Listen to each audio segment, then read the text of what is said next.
అమ్మాయికి భయం ఎందుకు ఉంటుంది? అరే ఎవడైనా ఇలాగే బతికేస్తున్నాడరా, ఏం పోయింది, పోతే జైలుకి పోతానేమో, 3 నెలల తర్వాత బయటకు వస్తా, వాడిని పెళ్లి చేసుకుంటా. ఈ యొక్క దౌర్భాగ్యమైనటువంటి మానసిక స్థితిని ఇవాళ అందరము సమాజంతో సహా అందరము కలిసి పిల్లలకి ఇచ్చినాం. మరి వాళ్ళు అలా బిహేవ్ చేయక ఇంకెలా బిహేవ్ చేస్తారమ్మా?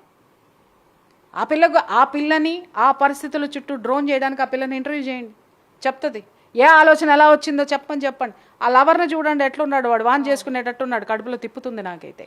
మరి దీన్ని చూసినా కూడా నాకు అట్లనే తిప్పుతుంది. మరి ఇది అంటే వాడి చావుకి ఎంకి పెళ్లి శుభ చావుకి వచ్చింది అన్నట్టుగా వాడి చావుకి తదినం పెట్టుకొని వాడు ఆ పిల్లని పెళ్లి చేసుకున్నాడు అని అనిపించింది. ఏమనాలి మనం? ఎంత జాగ్రత్తగా అమ్మాయి స్కెచ్ చేసి ఉంటున్నట్టయితే ఆ పిల్లాన్ని పెళ్లి చేసుకోవడానికి.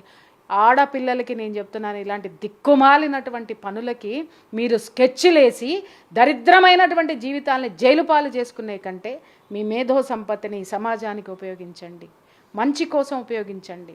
అంత అద్భుతమైనటువంటి మేధో సంపత్తిని సమాజానికి మంచి చేయడానికి ఉపయోగిస్తే, అమ్మ ఆఫ్టర్ ఆల్ డబ్బు కోసం వాడిని చంపావు, సెక్స్ కోసం ఇంకొకరిని చూసుకున్నావు. ఆడదానికి జీవితంలో రెండే చూస్తున్నారు, సెక్స్, డబ్బు. ఒక్కటే చెప్తున్నా, అది కొంతకాలమే మీకు పనిచేస్తుంది. దానికోసం మీరు చేయకూడనటువంటి పనులు చేస్తున్నారు.